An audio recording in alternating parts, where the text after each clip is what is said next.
que ya hemos recorrido más de la mitad del camino. Este es el último tramo de un esfuerzo heroico que los argentinos estamos haciendo y por primera vez en mucho tiempo, esta vez el esfuerzo va a valer la pena. En segundo lugar, hoy estoy aquí, rodeado de nuestro equipo económico, encabezado por el ministro Luis Caputo y el presidente del Banco Central, Santiago Bausili, para anunciar algo que hace tan solo unos pocos meses parecía imposible en la Argentina. En contra de los pronósticos de la mayoría de los dirigentes políticos, los economistas profesionales, televisivos y petardistas tribuneros, los periodistas especializados y buena parte del establishment argentino, quiero anunciar que el sector público nacional registró durante el mes de marzo un superávit financiero de más de 275.000 millones de pesos, logrando de esta manera, y luego de más de casi 20 años, superávit financiero de 0,2% del PBI durante el primer trimestre del año. Este es el primer trimestre con superávit financiero desde el año 2008, un hito que debe enorgullecernos a todos como país, en particular, dada la estrepitosa herencia de la que tuvimos que hacernos cargo. Este concepto, el de superávit fiscal, que parece simplemente una definición técnica que no hace a la vida de los argentinos, no es ni más ni menos que el único punto de partida posible para terminar de una vez y para siempre con el infierno inflacionario que fue la Argentina desde la caída de la convertibilidad, con habernos convertido en el mayor defolteador serial del mundo y a tener la presión impositiva más alta del mundo. El superávit fiscal es la piedra angular desde la cual construimos la nueva era de prosperidad de la Argentina. Haber logrado ese superávit en Argentina, que ha tenido déficit 113 de los últimos 123 años, habiendo recibido este gobierno un déficit consolidado de más de 15 puntos del producto, entre déficit del Tesoro y déficit del Banco Central, y haber ajustado 13 puntos de ese 15 en tan solo 3 meses de gobierno, es lisa y llanamente una hazaña de proporciones históricas a nivel mundial. Por esta razón es que quiero tomarme unos minutos para explicarles a todos con qué nos enfrentábamos, cómo logramos cumplir tamaña hazaña y por qué es tan importante para la vida de todos los argentinos mantener este rumbo. He explicado en reiteradas ocasiones que cuando asumimos el enorme desafío de conducir nuestra nación, encontramos un país quebrado y al borde de una hiperinflación. Teníamos un déficit de 5 puntos del producto en el Tesoro y un déficit financiero de otros 10 puntos en el Banco Central. Teníamos una brecha cambiaria de casi 200% entre el dólar oficial y el dólar libre, y un sobrante monetario similar al que teníamos en la previa del Rodrigazo, una de las peores crisis de nuestra historia.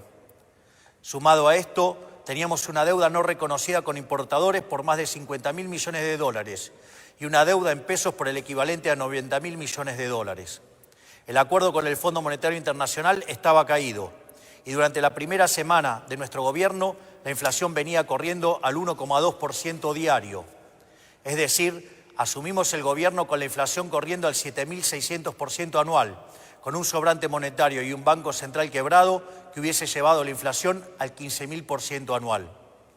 Esto significa que asumimos el gobierno con un sobrante monetario peor al del Rodrigazo, una destrucción del balance del Banco Central peor que la hiperinflación del 89 e indicadores sociales peores a la de la crisis del año 2001, lo cual significa que nos enfrentábamos a la peor crisis de la historia de nuestro país.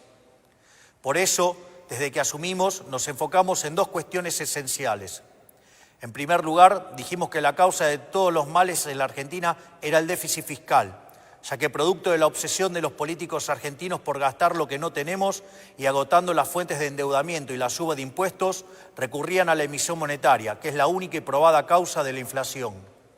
Tomamos el toro por las astas y anunciamos desde el primer día que con nosotros se acababa el déficit y en consecuencia se acababa la emisión monetaria y la inflación. En segundo lugar, dijimos que dada la gravedad de la situación que habíamos heredado, los argentinos no teníamos tiempo para un nuevo experimento gradualista y avanzamos en el programa de estabilización de shock más ambicioso de nuestra historia. Así es como hemos logrado alcanzar el superávit financiero en tan solo un mes de gobierno, un hito que no tiene parangón en la historia del mundo occidental.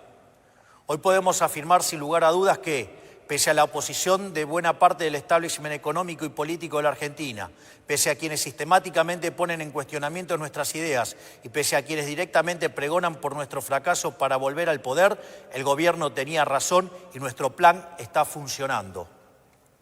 Este milagro económico que ha sido lograr superávit financiero trimestral luego de casi 20 años, habiendo recibido la herencia que recibimos, responde, a diferencia de lo que suelen afirmar los que quieren el fracaso de este gobierno, en enorme medida a lo que durante la campaña llamamos motosierra, y no, como dicen algunos, a la licuación del gasto público, método que históricamente se ha utilizado en nuestro país.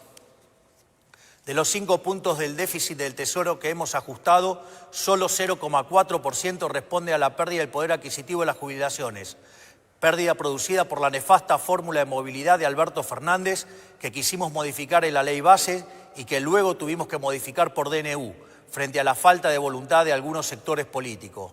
El restante 4,6% de ajuste que hemos logrado se debe íntegramente al recorte del gasto público que la política utilizaba indiscriminadamente para comprar voluntades. Una práctica inmoral que explica buena parte del fracaso económico de las últimas décadas. Haber logrado el superávit de la manera que lo hicimos, es decir, priorizando el recorte del gasto y no la licuación del mismo, es extremadamente importante porque le da sostenibilidad a las cuentas públicas y porque por primera vez en mucho tiempo no se le traslada el costo del ajuste a toda la población argentina, sino solamente a aquellos que fueron beneficiados por el modelo empobrecedor del pasado. Para mencionar algunos ejemplos, destacamos la reducción del 76% de las transferencias discrecionales a las provincias, un sistema tóxico con el que el Poder Central repartía recursos de todos los argentinos a unos pocos que se sometían a la voluntad del Gobierno Nacional. También una reducción drástica del 87% en la obra pública, históricamente vinculada al festival de corrupción que ha sido la Argentina los últimos 20 años, donde se gastaba dinero los contribuyentes en rutas que no conducían a ningún lado o en obras que se inauguraban 5 veces y nunca se terminaban. En nuestro modelo, las obras de infraestructura pasarán a ser financiadas por el sector privado, de manera tal que efectivamente tendremos las obras que los argentinos necesitamos, evitando que ese dinero termine en los bolsillos de los políticos o sus amigos contratistas del Estado. Además de estas medidas, hemos reducido la estructura del Estado, eliminando el 50% de los cargos políticos, cerrando organismos innecesarios que se usaban para perseguir a quienes pensaban distinto. También eliminamos la pauta publicitaria, como habrán notado por la reacción de los medios, que con otras medidas redundaron en una reducción del 22% de los gastos de funcionamiento del Estado. Es decir, a diferencia de lo que muchos afirman, no solo ha sido posible terminar con el déficit fiscal, sino que lo hemos hecho de una manera que es económicamente sustentable y moralmente deseable, ya que por primera vez en la Argentina no pagan justos por pecadores. El superávit fiscal que hemos logrado sin olvidarnos de aquellos sectores postergados que han sido las principales víctimas del modelo empobrecedor. Por eso es que hemos aumentado, entre otros, un 500% del plan Primeros 1000 días que beneficia a 70.000 mujeres embarazadas. Incrementamos en un 311% la asignación de ayuda escolar, llevándola a 70.000 pesos. Hemos duplicado la asignación universal por hijo, incluyendo el aumento del 27% en el mes de marzo. Duplicamos la tarjeta alimentar, que es una asistencia que llega en forma directa a 3,8 millones de personas. Aumentamos un 75% la ayuda para los comedores, acompañado de medidas para garantizar la transparencia, eliminar a los intermediarios y terminar con los gerentes de la pobreza. Y lanzamos un sistema de vouchers educativos para asistir a aquellas familias que envían a sus hijos a establecimientos que reciben subvención estatal. Todo esto fue logrado contra infinitos diagnósticos ominosos que se dieron cuando presentábamos nuestro programa en diciembre. Decían que hacer un ajuste de más de 1 punto del PBI era posible, que tener déficit cero en el primer año era imposible. Bueno, nosotros estamos haciendo posible lo imposible, incluso con la mayoría de la política, los sindicatos, el periodismo y buena parte de los actores económicos en contra. Y lo estamos haciendo incluso contando con márgenes de maniobras acotados, producto de que el Congreso no le ha dado todavía a este gobierno las herramientas con las que todas las administraciones pasadas contaron. Este resultado fiscal no es solo un número en una tabla del Ministerio de Economía, sino la garantía de un camino sostenible y consistente para terminar con la inflación para siempre en la Argentina. No es casualidad que la inflación se esté desplomando y todos los meses el número de inflación sea menor al esperado.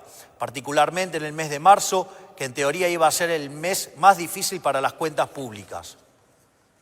El dato tal vez más acabado que muestra lo acertado de nuestro rumbo es que asumimos con una inflación mayorista mensual del 54% en diciembre, que en términos anualizados implicaba 17.000% anual y que hoy se encuentra en torno al 5% mensual. Sabemos que todavía queda mucho camino por andar, pero no hay ningún secreto: si el Estado gasta más de lo que recauda y financia este faltante con emisión monetaria, entonces habrá inflación. Esto es ley de la historia. Si el Estado no gasta más de lo que recauda y no recurre a la emisión, no hay inflación, no es magia. Estos son conceptos que ya han sido largamente demostrados a lo largo de la historia de la humanidad y que en la Argentina se rechazan por una razón muy simple. Los políticos quieren gastar mucho porque son los principales beneficiarios de ese gasto. Eso con nosotros se ha terminado. Para nosotros, la única tarea del Estado es proteger la vida, la libertad y la propiedad de los argentinos, para que cada uno pueda ser arquitecto de su propio destino. El requisito fundamental para lograr ese objetivo es garantizar un orden económico sano y estable. Esos son los cimientos sobre los que se construye el resto del edificio. Un orden económico estable para que los argentinos se asocien, entablen contratos, compren, vendan, trabajen y comercien libremente. O sea, para que puedan hacer un ejercicio pleno de su libertad y llevar adelante su proyecto de vida. Una economía estable para que los argentinos puedan ahorrar y proyectar sus vidas porque saben que nadie les quitará el fruto de su trabajo. Una economía estable, con un sistema de precios libres, con señales claras para que quienes emprendan o lleven adelante una actividad económica puedan planificar e invertir, porque confían en que les va a ir bien.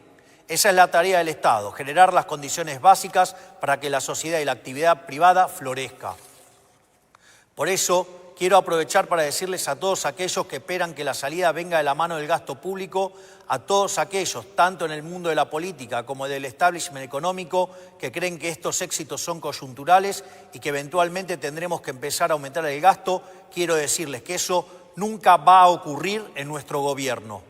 Porque para nosotros la inflación es un robo y el déficit fiscal es la causa de la inflación. Por lo tanto, el déficit cero no es solo una consigna de marketing para este gobierno, sino que es un mandamiento. Esto quiere decir que cada peso que le sobre al Estado Nacional, lejos de aumentar el gasto, será devuelto a los argentinos a través de reducciones de impuestos. Vamos a promover una dinámica de ahorro y reducción de impuestos hasta que la Argentina tenga un nivel de gasto público y presión impositiva acorde al de un país que necesita crecer. Porque la única manera de sacar al 60% de los argentinos de la pobreza es con crecimiento económico. No hay otra manera. Un proceso de crecimiento que está caracterizado hoy por 3 etapas. Una primera que vendrá determinada por la combinación de sectores que se expanden por la corrección de precios relativos, como son la minería, el petróleo, el gas y el campo, junto a la recomposición de los salarios reales que hoy ha empezado a tomar lugar de la mano de una menor inflación. Por otra parte, la baja capitalización de la economía, fruto de 20 años de un populismo empecinado en destruir al capital, genera oportunidades de inversión de muy alto retorno. Finalmente, la retracción del fisco implica devolverle al sector privado 15 puntos del PBI en forma de ahorro, que permitirá financiar la inversión que generará crecimiento económico genuino, el cual se verá fuertemente multiplicado en la medida que el Congreso nos acompañe en el programa de reformas estructurales, como ser el caso de la Ley Bases. Por lo tanto, no esperen la salida de la mano del gasto público. La era del supuesto Estado presente ha terminado. Ha sido un fracaso estrepitoso que ha sumergido al 60% de la población en la pobreza y nunca más vamos a volver a eso. La salida vendrá de la mano de la inversión del sector privado y del crédito, financiado genuinamente por el ahorro, porque esa es la única manera sostenible de crecer. Ahí radica el secreto del éxito de todos los países desarrollados del mundo. Un Estado que vela por la vida, la libertad y la propiedad de los individuos, y un sector privado pujante que arriesga, apuesta por el país y genera riqueza. Quiero cerrar estas palabras destacando la enorme tarea que está llevando adelante nuestro equipo económico, liderado por Luis Caputo y Santiago Bausile, que teniendo todo en contra, decidieron poner el pecho para intentar sacar este país adelante, motivados únicamente por el patriotismo de saber que las decisiones las toman los que dicen presente. Estos hombres que tengo a mi lado, estos patriotas que tenían un país prendido fuego por delante, no solo no le dieron la espalda, sino que corrieron hacia el fuego para intentar ayudar a sus compatriotas. Mientras otros huían, ellos corrían hacia el fuego. Mi gratitud y reconocimiento para ellos. Para finalizar, quiero decir que nada de todo esto podría ser posible sin el esfuerzo heroico de la mayoría de los argentinos que están sufriendo, pero que saben que este es el único camino posible si queremos un futuro mejor para nuestros hijos. No hay día que pase que no me asombre a mí y a todos los que nos acompañan la entereza con la que los argentinos están enfrentando este desafío. No hay alternativa más que rendirse a los pies de un pueblo que ha decidido abandonar la esclavitud y a emprender el largo camino por el desierto hacia la tierra prometida. Con el compromiso de que quienes formamos parte de este gobierno vamos a dejar la vida para sacar este país del infierno que hemos recibido. Muchas gracias, que Dios bendiga a los argentinos y que la fuerza del cielo nos acompañen. Conforme a lo establecido por el artículo 75 de la Ley 26.522 de Comunicación Audiovisual, hasta aquí han transmitido LRA Radio Nacional, LS82 TV Canal 7, la televisión pública, junto a todas las emisoras que integran la cadena nacional de radio y televisión.